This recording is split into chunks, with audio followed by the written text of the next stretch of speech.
कहानी की शुरुआत हॉटन नाम के एक एलिफेंट से होती है। वो नूल नाम के एक जंगल में पूरी मौज मस्ती से रहता था। एक दिन हॉटन वहीं के तालाब में नहा रहा होता है। तभी उसे एक बहुत ही छोटी सी आवाज सुनाई देती है। उसे लगता है शायद उसके कान में पानी चला गया होगा, इसलिए वो उसकी तरफ ध्यान नहीं देता। जंगल के कुछ जानवर के बच्चे हॉटन के दोस्त थे। वो उसी के साथ पूरा दिन जंगल में मस्ती करते रहते थे। वहाँ एक कंगारू भी थी जो अपने आप को उस जंगल का हेड बताती थी। वो सबको अपने लॉ के मुताबिक जंगल में रहने को कहती थी। वो अपने बेटे को हमेशा से हॉटन के साथ खेलने से मना करती रहती थी। उसे लगता था कि हॉटन जंगल के बाकी सभी बच्चों को बिगाड़ रहा है। हॉटन अपने दोस्तों के साथ बातें कर रहा होता है। तभी उसे फिर से एक छोटी सी चीज से एक आवाज सुनाई देती है। उसे ऐसा लगा मानो उसे एक छोटे से कण पे एक छोटा सा परिवार बसा हो जो उससे मदद मांग रहा है। हॉटन उस छोटे से कण को पकड़ने के लिए जाता है, पर वो इतना छोटा था कि उसकी थोड़ी सी भी हरकत की वजह से वो उसके हाथ से निकल जाता था। हॉटन उसे अभी भी पकड़ने के लिए उसके पीछे पीछे भाग रहा होता है। तभी रास्ते में एक मंकी का ग्रुप उस पर बहुत सारे कीलों से हमला कर देता है। वो भागते भागते फिर से वही तालाब के किनारे ही पहुंचता है। वो वहां से एक क्लॉवर फूल को तोड़ लेता है और उसी के ऊपर उस छोटे से कण को टिकाता है। वो उसे लेकर तालाब से बाहर आता है और उसे देखकर उसे समझने की कोशिश कर रहा होता है कि वाकई में उस पर कोई है या नहीं। तभी वहां वो कंगारू आती है। हॉटन उसे बताता है कि इस छोटे से कण पे रहने वाले एक आदमी ने उससे मदद मांगी है। कंगारू हंसने लगती है कि ये क्या बातें कर रहा है। वो कहती है कि इतने छोटे लोग होते भी नहीं हैं। हॉटन कहता है क्या पता, शायद इस छोटी सी चीज में एक पूरी दुनिया बसी हो। जैसे ये हमारे लिए बहुत छोटे हैं, क्या पता हमारा भी प्लेनेट किसी के लिए सिर्फ एक कण के ही बराबर हो। कंगारू से कहती है कि तुम ये सब कहानी अपने पास ही रखो और जंगल के बाकी सभी बच्चों को भी इन फालतू चीजों से दूर ही रखो। वो कहती है कि जंगल के कुछ नियम और कायदे हैं जिसे हॉटन को मानना पड़ेगा, नहीं तो उसे उसके खिलाफ कुछ सख्त कदम उठाने होंगे। वो हॉटन को वार्निंग देकर वहां से चली जाती है। उसके जाने के बाद हॉटन उस छोटी सी चीज को गौर से देखता है और सोचता है कि शायद यहाँ के लोग बहुत छोटे हैं, इसलिए वो लोग उसकी आवाज को नहीं सुन पा रहे हैं। इसलिए वो जोर से हेलो बोलता है। सच में उस एक छोटे से कण पे एक पूरा शहर बसा हुआ था। हॉटन की आवाज ट्रैवल करते हुए वहां नीचे तक पहुंचती है। उस शहर का नाम होविल था और वहां के रहने वाले को हूस कहते थे। उस शहर के लोग इस बात से पूरी तरह से अनजान थे कि उनका पूरा शहर एक छोटे से क्लॉवर के फूल पे टिका हुआ है। वहां के मेयर का नाम मैकडोर था। मेयर और उसकी वाइफ की टोटल 96 बेटियां थी। वो हर एक को अपने दिन के कुछ ही सेकंड्स दे पाता। मेयर का सिर्फ एक ही बेटा था जिसका नाम जोजो था। मेयर चाहता था कि उसका बेटा भी उसके जैसे ही आगे चलकर हुविल शहर का मेयर बने, पर जोजो को शायद इसमें कोई इंटरेस्ट नहीं था। हॉटन अपने बेस्ट फ्रेंड मॉर्टन नाम के एक रैट को उस क्लॉवर के बारे में बता रहा होता है। मॉर्टन उससे कहता है कि चाहे तुम सही हो या गलत, वो हमेशा उसके साथ रहेगा, पर ये छोटी दुनिया वाली बात प्लीज वो अपने तक ही रखे, नहीं तो सब उसे पागल समझेंगे। हॉटन उसे कहता है कि वो ये बात अपने तक ही रखेगा, वो किसी से नहीं कहेगा। मॉर्टन के वहां से जाते ही हॉटन के बाकी सभी दोस्त आते हैं। वो चाहकर भी उनसे वो बातें छुपा नहीं पाता है और उन्हें सब कुछ बता देता है कि उसे एक बहुत ही छोटी सी दुनिया मिली है जो इस क्लॉवर फूल पे टिकी हुई है। हॉटन उस क्लॉवर को अपने पास रखकर उछल कूद कर रहा था और इसका असर हुविल शहर पे पड़ रहा था। मेयर को वहाँ आज उस शहर में बहुत अलग अलग चीजें होती हुई दिखाई दे रही थी जो पहले कभी नहीं हुई थी। मेयर वहाँ के प्रेसिडेंट से जाकर मिलता है जो वहाँ के एनुअल सेलिब्रेशन की अनाउंसमेंट कर रहा था। मेयर उन्हें बताता है कि उसके शहर में कुछ अजीब अजीब चीजें हो रही है जो पहले कभी नहीं हुई, इसलिए सबकी सेफ्टी को ध्यान में रखते हुए एनुअल सेलिब्रेशन को उन्हें पोस्टपोन करना होगा। पर वो प्रेसिडेंट मेयर को डांट देता है कि वो कुछ भी बोल रहा है और ये सेलिब्रेशन वो कभी भी पोस्टपोन नहीं होने देगा। मेयर उदास होकर अपने ऑफिस आ जाता है। वो अपने शहर की सेफ्टी को लेकर काफी ज्यादा चिंतित था। वो प्रेसिडेंट की हरकतों से काफी ज्यादा गुस्सा था।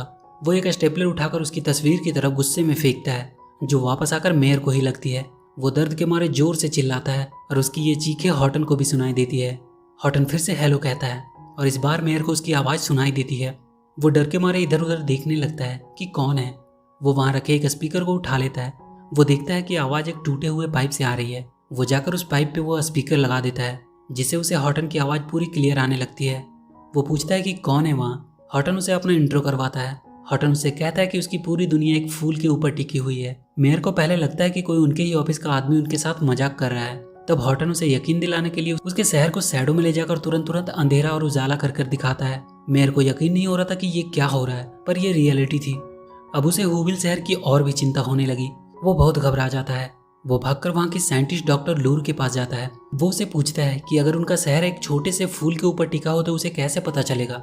डॉक्टर लूरू से बताती है कि अगर ऐसा हुआ तो बहुत सारे चेंजेस हमें देखने पड़ेंगे। तुरंत मौसम भी बदल सकते हैं और अगर उनका प्लेनेट कहीं स्टेबल नहीं रहा तो वो पूरी तरह से डिस्ट्रॉय भी हो सकता है। मेयर भागता हुआ वापस आता है और हॉटन से बात करता है। वो उसे कहता है कि उसे उसकी थोड़ी मदद करनी होगी। हॉटन कहता है कि वो उनकी पूरी मदद करेगा। मेयर उससे कहता है कि उनके शहर को एक सेफ जगह पे रखना होगा ताकि कोई खतरा ना हो। हॉटन इधर उधर देखता है और फिर उसे जंगल के बीच में एक बड़े से पहाड़ के ऊपर एक छोटी सी गुफा दिखाई देती है और उसे ये सबसे सेफ और अच्छा जगह लगा उनके लिए। वो उस क्लोवर को लेकर आगे बढ़ जाता है और तभी उसके सारे दोस्त अपने पास एक क्लोवर लिए हुए आते हैं और हॉटन से कहते हैं कि उनके क्लोवर पे भी लोग रहते हैं। कंगारू का बेटा रूडी भी एक क्लोवर लिए हुआ था, जिससे वो कंगारू उस पर बहुत ज्यादा गुस्सा हो जाती है और कहती है कि ऐसी कोई चीज नहीं होती है, ये सब बकवास है। वो गुस्से में जाकर हॉटन से कहती है कि ये तुम क्या कर रहे हो, उसने मना किया था ये सब चीज बच्चों को बताने से। वो उसे अभी इसी वक्त वो क्लोवर उसे देने को कहती है, पर हॉटन उसे ये देने से मना कर देता है। वो कहता है कि चाहे कुछ भी हो जाए ये क्लोवर उसे नहीं देगा। सारे मंकीज का ग्रुप भी वहाँ उस कंगारू के सपोर्ट में आ जाता है। हॉटन वहाँ से भाग जाता है। अब वो किसी तरह जल्दी से उस बड़े से पहाड़ तक पहुंचना चाह रहा था। हॉटन को जंगल के बीच में एक लकड़ी का पुल मिलता है जो उसे पार करना था, पर वो पुल काफी कमजोर थी। वो हॉटन के बाहर से टूटने लगती है। हॉटन किसी तरह अपने आप को बैलेंस करने की कोशिश कर रहा होता है, पर इसके इतने हिलने डुलने की वजह से पूरे हूविल में भूकंप आ रहा था। वो किसी तरह से उस पुल को पार कर पाता है। मेयर भागता हुआ अपने घर आता है। वो जोजो से कहता है कि घर में जितनी भी टूटने और गिरने वाली चीजें हैं उसे अभी के लिए हटा दिया जाए, और वो अपने रूम में लगे हुए लाइट को उतारने लगता है। तभी उसकी वाइफ आ जाती है। वो मेयर के इस बिहेवियर से शॉक में थी। मेयर अपनी वाइफ को सारी सिचुएशन समझाने की कोशिश करता है, पर उसकी वाइफ के समझ में कुछ भी नहीं आता है। रात को मेयर फिर से हॉटन से बात करता है और पूछता है कि क्या वो अभी तक सेफ जगह पहुंचे या नहीं। हॉटन कहता है कि अभी वो रास्ते में ही है, पर कोई टेंशन की बात नहीं है, वो उन्हें बहुत जल्द ही वहाँ सही सलामत पहुंचा देगा। तभी मेयर की वाइफ उसे नीचे बुला लेती है। आगे हम मेयर के बेटे जोजो को देखते हैं, जो रात में हूविल शहर के बंद पड़े रिसर्च सेंटर में जाता था। शायद यही वो जगह थी जो उसे सबसे ज्यादा पसंद थी। इधर वो कंगारू एक वल्चर के पास पहुंचती है और उससे हॉटन की वो क्लोवर छीनकर डिस्ट्रॉय करने की सुपारी देती है। हॉटन जंगल में सो रहा होता है और उसका क्लोवर वहीं बगल में रखा हुआ था। उसे बहुत ठंड भी लग रही थी। हूविल की साइंटिस्ट डॉक्टर लूरू मेयर के पास भागती हुई आती है और उसे बताती है कि समर के सीजन में बर्फ गिर रहे हैं। वो कहती है कि हूविल डिजास्टर की ओर बढ़ रहा है। मेयर जल्दी से हॉटन से बात करने की कोशिश करता है और उसे बताता है कि समर के सीजन में यहाँ बर्फ कैसे गिर रहे हैं। हॉटन देखता है जहाँ वो सोया था वहाँ ओस के गिरने से उन्हें यह प्रॉब्लम हुई है। वो अपनी गर्म फूंक मारकर सारे बर्फ को पिघला देता है। तभी हॉटन को वहाँ की झाड़ियों के हिलने की आवाज सुनाई देती है। वो डरने लगता है, पर वहाँ उसका दोस्त मॉर्टन आया था। वो हॉटन को बताता है कि बहुत बड़ी प्रॉब्लम हो गई है। कंगारू ने सारे जानवरों को उसके खिलाफ भड़का दिया है और वो लोग उसे जंगल से बाहर निकालने की बात कर रहे हैं। और वो कंगारू व्लाड नाम के एक वल्चर को उससे वो क्लोवर छीनने के लिए सुपारी दी हुई है।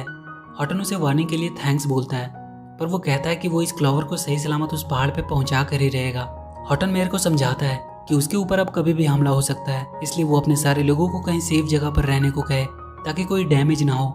मेयर उसे कहता है कि उसके शहर के लोग एनुअल सेलिब्रेशन करने वाले हैं और उनका प्रेसिडेंट कभी भी उनकी बात नहीं सुनता है। तभी हॉटन पे वल्चर हमला कर देता है। वो भागने लगता है और हूविल में फिर से भूकंप आने लगती है। हॉटन किसी तरह से उस क्लोवर को बचाता हुआ भाग रहा था।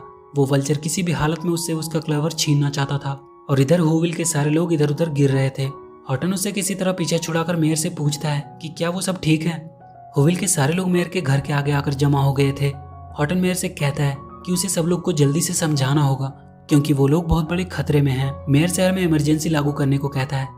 तभी वहाँ का प्रेसिडेंट सबसे कहता है कि कोई बात नहीं है, वो लोग अपना सेलिब्रेशन मनाना जारी रख सकते हैं। और सारे लोग भी मेयर के खिलाफ हो जाते हैं। उन सबको प्रेसिडेंट की बातों पे ज्यादा भरोसा था। मेयर उन्हें बहुत समझाने की कोशिश करता है, पर कोई उसकी बातों का विश्वास नहीं करता है। मेयर हॉटन से कहता है कि वो खुद हूविल के लोगों को विश्वास दिलाए कि वो कितने बड़े खतरे में है। हॉटन उन्हें अभी समझाने ही वाला था कि तभी वो वल्चर उस पर अटैक करता है और वो क्लोवर को लेकर उड़ जाता है। हूविल में बहुत तेज हवाएं चलने लगती है, पर तब भी उस प्रेसिडेंट को लगता है कि ये सब बस ऐसे ही हवाएं चल रही है और कोई भी खतरे की बात नहीं है। हॉटन उस वल्चर के पीछे अभी भी भाग रहा था, पर जब तक वो उसे पकड़ पाता वो वल्चर उस क्लोवर को नीचे बहुत सारे क्लोवर के बीच फेंक देता है। वहाँ बहुत सारे क्लोवर्स थे। उनमें से हॉटन को अपना वाला क्लोवर मिलना लगभग नामुमकिन था, पर फिर भी वो हार नहीं मानता। वो दिन भर बिना रुके उस क्लोवर को ढूंढता रहता है। तभी उसे एक उड़ता हुआ क्लोवर दिखाई देता है। वो उसे जाकर जल्दी से पकड़ता है। ये उसी का क्लोवर था। वो मेयर को आवाज देता है, पर उधर से कोई आवाज नहीं आ रही थी।